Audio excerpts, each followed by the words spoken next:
Hello students, welcome back to our channel general studies with Anoop K Verma. आपकी screen पर ये question paper दिख रहा है आपको। ये है उत्तराखंड पब्लिक सर्विस कमीशन की तरफ से आयोजित परीक्षा, जो कि थी आपकी जूनियर असिस्टेंट की पोस्ट के लिए ये एग्ज़ाम हुआ था।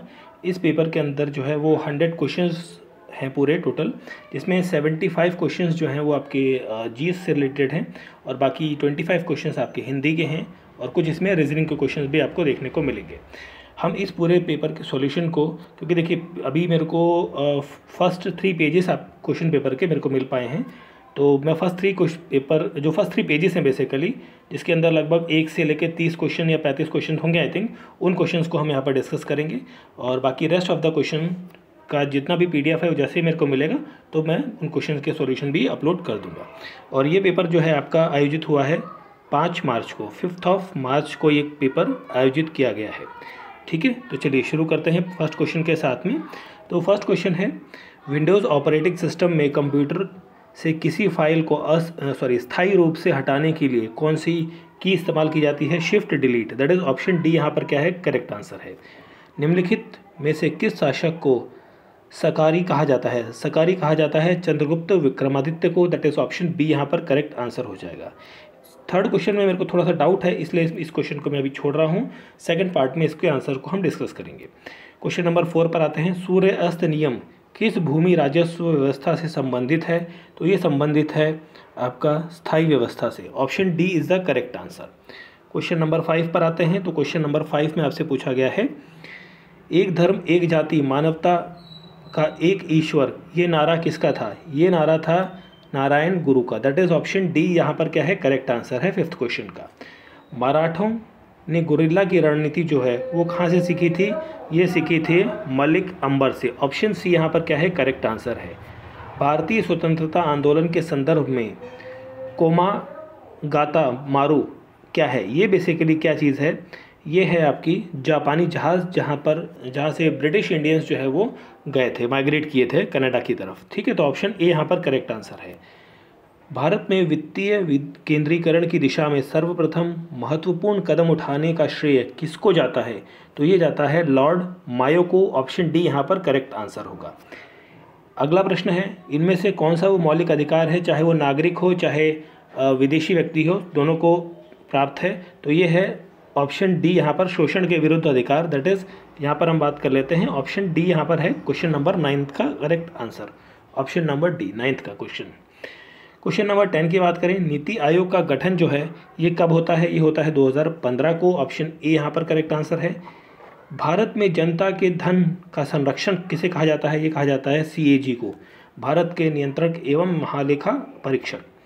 जिला परिषद की विशेष बैठक बुलाने के लिए कितने सदस्यों की आवश्यकता होती है? ये होते हैं कुल सदस्यों के 1/3 हिस्से लोग जो हैं वो होने चाहिए।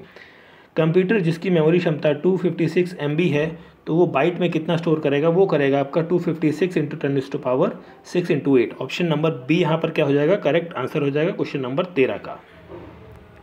क्वेश्चन नंबर 14 की हम बात करें तो किस वर्ष में भारत के उच्चतम न्यायालय ने ट्रांसजेंडर को तीसरे लिंग के रूप में मान्यता देने का निर्णय लिया था? ये था 2014 का समय। ऑप्शन बी यहाँ पर करेक्ट आंसर है। क्वेश्चन नंबर 15, जनगणना वर्ष 2011 के अनुसार निम्नलिखित राज्यों में सबसे कम ईसाई जनसंख्या कहाँ पर है? वो है हिमाचल प्रदेश में। ठीक है, ऑप्शन नंबर डी यहाँ पर करेक्ट आंसर है।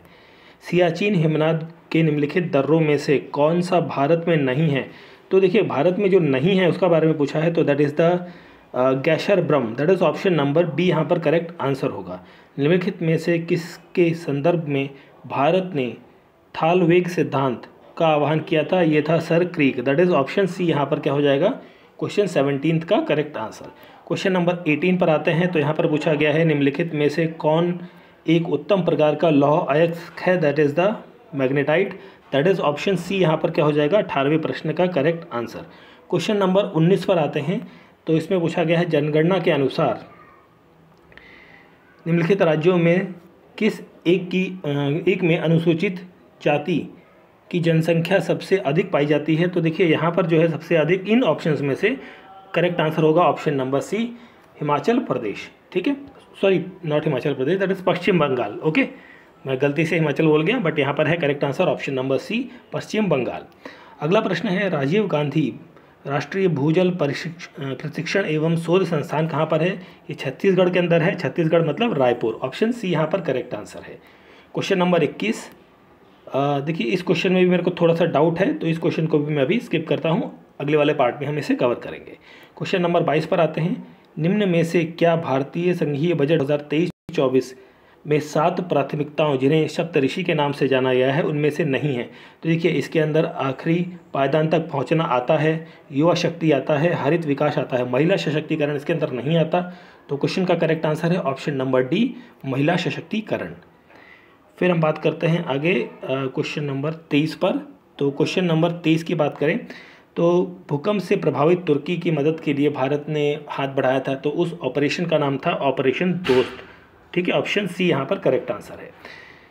पहला द्विपक्षीय हवाई अभ्यास वीर गार्जियन 2023 निम्नलिखित देशों के बीच में होता है। किसके बीच में? जापान और भारत के बीच में। गूगल द्वारा शुरू की गई आर्टिफिशियल इंटेलिजेंस सर्विस का क्या नाम है? ये है bard, that is option number B यहाँ पर क्या है? करेक्ट आंसर है। भारत के निम्न में से किस राज्य में फरवरी 2023 में खेलो इंडिया विंटर गेम्स का आयोजन किया गया? ये किया गया जम्मू कश्मीर के अंदर। ऑप्शन बी यहाँ पर क्या है? करेक्ट आंसर है 27वें प्रश्न का। 26वें प्रश्न। 27वें प्रश्न की बात करें, संविधान के अनुच्छेद 1 भारत में क्या घोषित किया गया है? राज्यों का संघ, यूनियन ऑफ स्टेट्स कहा जाता है। ठीक है, फिर हम बात कर लेते हैं, यहाँ पर 3 क्वेश्चन और देख लेते हैं।